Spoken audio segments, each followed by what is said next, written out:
In the summer of 1944, over the skies of Germany, Allied bomber crews began whispering about something impossible, a fighter with no propeller, screaming past their formations at speeds nearly 100 miles an hour, faster than anything in their own arsenal, appearing and vanishing before their gunners could even track it. And for the men who flew against it, and for the men who flew it, the Messerschmitt Me 262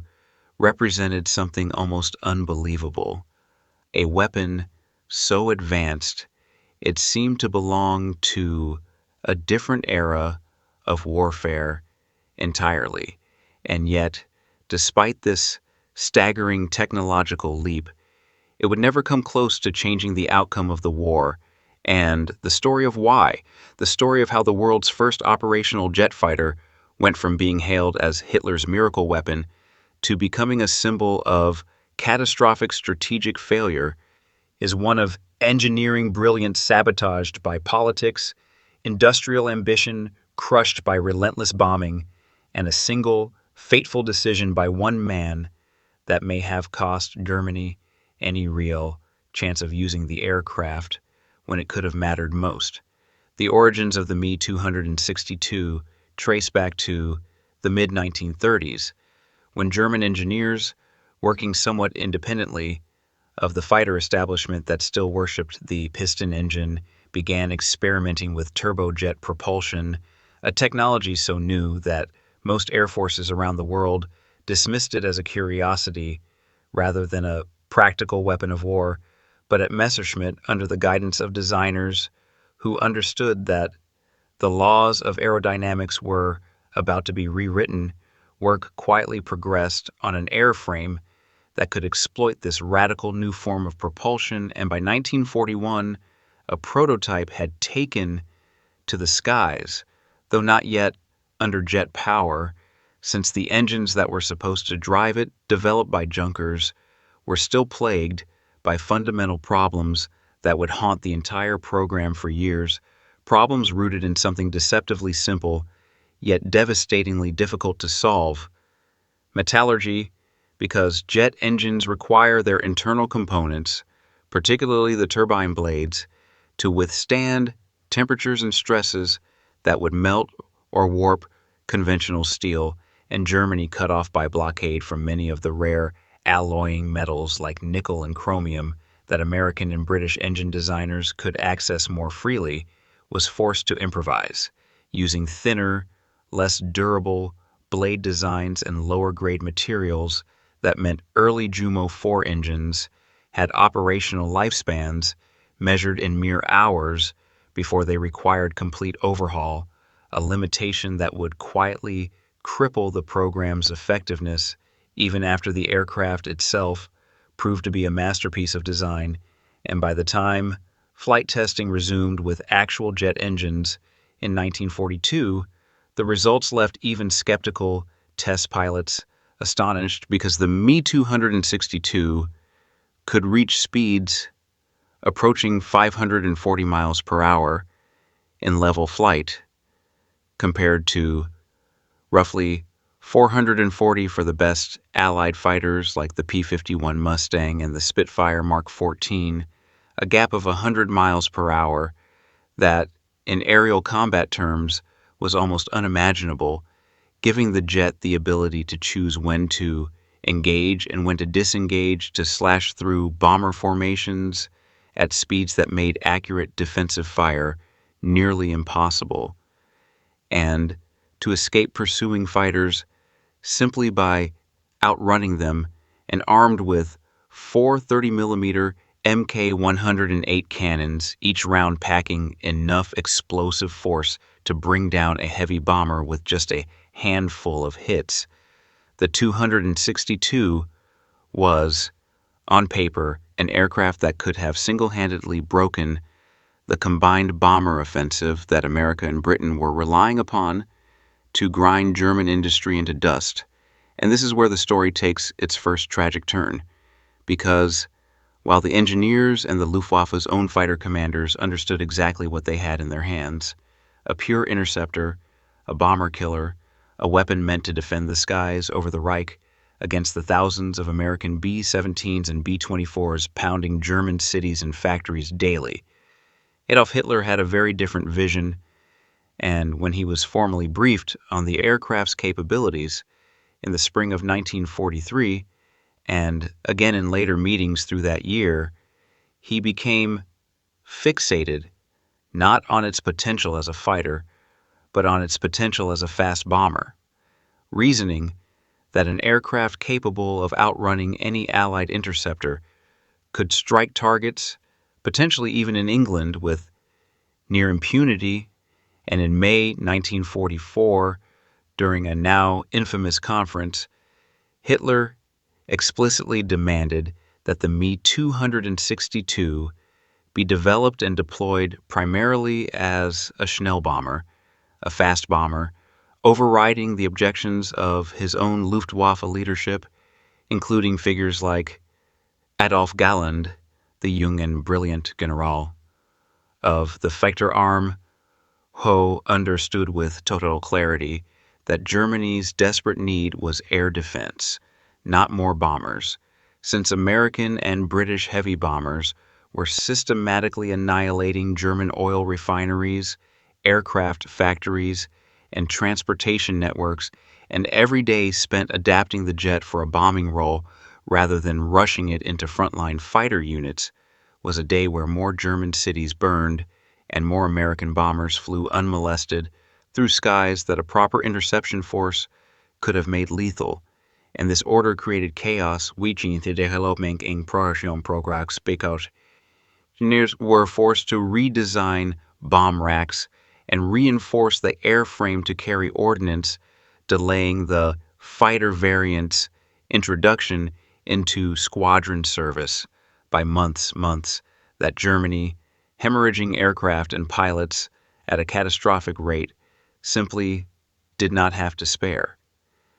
And while historians have long debated exactly how much this decision alone delayed the program, since production bottlenecks were already severe for entirely separate reasons, there is little doubt that the diversion of engineering resources toward a bomber variant that would ultimately prove of minimal strategic value represented a squandering of Germany's most valuable technological asset at precisely the moment it was needed most. And even if Hitler had immediately authorized full fighter production from day one, the aircraft still faced a second, arguably even more crippling obstacle, one rooted not in politics, but in raw industrial capacity and the relentless application of Allied air power against the very factories and resources that made jet engine production possible, because by 1944, the Reich's ability to manufacture anything, let alone a revolutionary and mechanically complex weapon system, was under sustained and devastating assault, as American strategic bombing campaigns, particularly the missions targeting German synthetic oil production beginning in May 1944, had already begun starving the Wehrmacht and Luftwaffe of the fuel needed to train pilots and conduct sustained operations, meaning that even aircraft that rolled off assembly lines faced a chronic shortage of qualified pilots and, critically, the specialized J2 fuel that jet engines required. But the oil campaign was only part of the equation, because the factories manufacturing the Junkers Jumo 4 engines themselves, along with the facilities producing the specialized alloys and components needed for their turbines, became priority targets for Allied bombers as intelligence about the jet threat filtered back to London and Washington through reconnaissance photographs and reports from downed airmen who had witnessed the strange new aircraft. And Germany's response to this existential industrial vulnerability was to disperse production, moving engine manufacturing and final assembly into underground facilities, forests, and improvised sites, scatter it across the collapsing Reich, a desperate measure that did help preserve some production capacity from direct bombing, but simultaneously introduced enormous inefficiencies,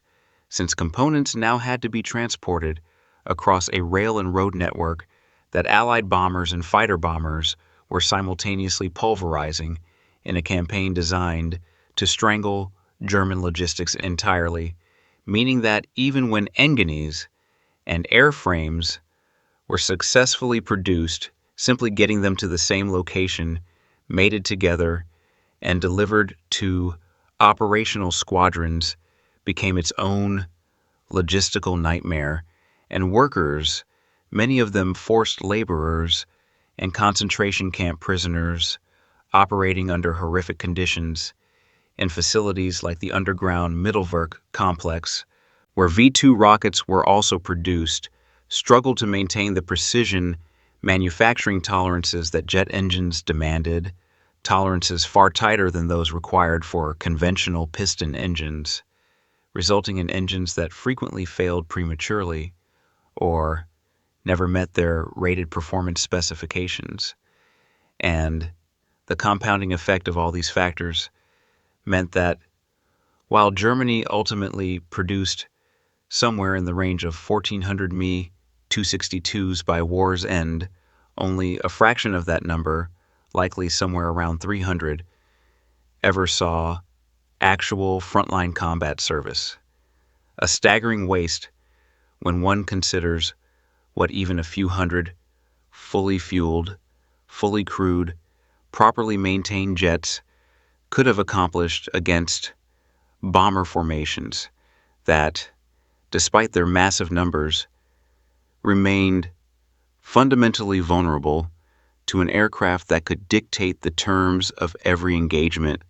And by the time operational jet fighter units finally began forming in meaningful numbers in the autumn and winter of 1944, most notably Jagdgeschwader 7 and the elite unit known as Jagdverband 44, formed and personally led by Adolf Galland himself after he had been removed from his command position, partly due to his persistent vocal opposition to Hitler's bomber variant obsession. Germany's broader war situation had already deteriorated to the point where no single weapon system, however revolutionary, could have altered the fundamental trajectory of the conflict since Allied forces had landed in Normandy in June, had broken out across France by August, and were pushing toward the German border on multiple fronts. While in the east, Soviet forces were advancing relentlessly, meaning the Me 262, arriving in genuine operational numbers only in late 1944 and early 1945, entered a war that was already effectively lost on the ground, regardless of what happened in the air. And yet even in this narrow window, flown by veteran pilots who understood how to exploit the jet's unique characteristics, the 262 demonstrated exactly the lethality that Galland and others had always insisted it possessed, with pilots developing tactics specifically suited to the aircraft's strengths, diving from high altitude to build speed before slashing through bomber formations in single devastating high-speed passes, firing their cannons and R4M unguided rockets from ranges where American gunners had little chance of an accurate return shot, then using their superior speed to disengage before escort fighters could intervene. And the results, even in these limited numbers anglifique frappe, were sobering for alle planners, since Me 262 units are credited with shooting down significant numbers of Allied aircraft, some estimates ranging past 500 kills, though such figures remain debated among historians due to the chaos and record-keeping difficulties of the war's final months and the psychological impact on Allied bomber crews was profound, since men who had grown accustomed to the predictable rhythms of piston-engine fighter attacks now had to contend with an enemy that could appear from seemingly nowhere, execute an attack, and vanish before conventional escort tactics could respond, forcing American and British planners to develop specific countermeasures, including the tactic of loitering fighters near known German jet airfields to catch the vulnerable Tu-62s during their slow, exposed takeoff and landing phases, when their jet engines were most susceptible to compressor stalls, and when their lack of maneuverability at low speed made them easy targets, a tactic that proved grimly effective and accounted for a disproportionate number of jet losses, meaning that, ironically, some of Germany's most advanced pilots and aircraft were lost,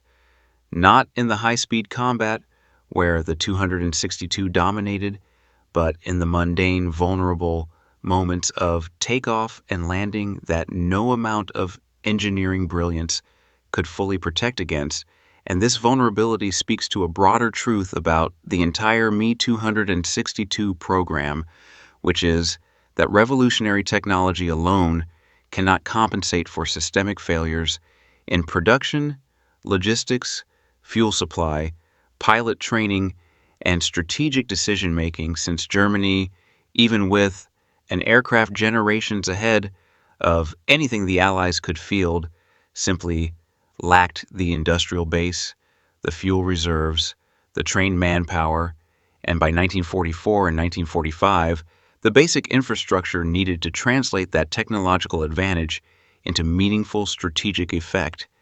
And had the aircraft been rushed into pure fighter production from its earliest viable date in 1943, bypassing Hitler's insistence on a bomber variant entirely, and had it been protected by a more resilient and dispersed production network from the very beginning, rather than reactively dispersing operations only under bombing pressure, some historians argue Germany might have fielded several hundred additional jets months earlier, potentially inflicting far more serious losses on the combined bomber offensive during 1944, a period when American daylight bombing was still working out its escort fighter tactics, and when the psychological and material shock of large-scale jet interception could have forced a fundamental rethinking of Allied strategic bombing doctrine, though it's important to note that even in this counterfactual scenario, most serious historians agree the war's ultimate outcome would not have changed, since Germany's fundamental economic and manpower disadvantages against the combined might of the United States, the British Empire, and the Soviet Union were simply too overwhelming for any single weapon system to overcome, meaning the Me 262 story is less a tale of a lost opportunity to win the war and more a case study in how political interference, resource scarcity, and relentless enemy action can combine to neutralize even the most extraordinary technological breakthrough, robbing it of its full potential impact. And there's a haunting quality to the accounts left behind by the pilots who flew the jet in its final months. Men like Walter Nowotny, an ace with over 250 victories, who was given command of the first operational jet fighter unit and who was killed in November 1944 when his aircraft went down under circumstances that remain somewhat disputed, whether from combat damage, mechanical failure, or a combination of both. A death that seemed to symbolize the fragile, often fatal marriage between revolutionary technology and a nation running out of time and resources to properly exploit it. And by the war's final weeks in the spring of 1945, as Jagdverband 44 flew its last sorties from crumbling airfields with dwindling fuel supplies and increasingly inexperienced ground crews, the Me 262 had become something almost mythic, a glimpse of the future of aerial warfare arriving in the middle of the past's final catastrophic chapter. And when Germany surrendered in May 1945, Allied intelligence teams rushed to secure surviving aircraft, engines, and the engineers and scientists who had designed them, recognizing immediately that this technology represented a leap forward that both the Americans and Soviets desperately wanted to understand and incorporate into their own post-war aviation programs, and indeed the influence of German jet research, including data and hardware recovered from Me-262 production facilities, fed directly into early American jet fighter development, contributing to programs that would eventually produce aircraft like the North American F-86 Sabre, while Soviet efforts similarly benefited from captured German jet technology and personnel, meaning the Me-262's legacy extended far beyond its actual combat record, seeding an entire generation of post-war jet aviation, even as the aircraft itself faded into history as a fascinating but ultimately inconsequential footnote to the war's outcome. And looking back across the decades, the story of the Me-262 stands as one of the most compelling illustrations in modern military history of a principle that would echo through countless conflicts to come,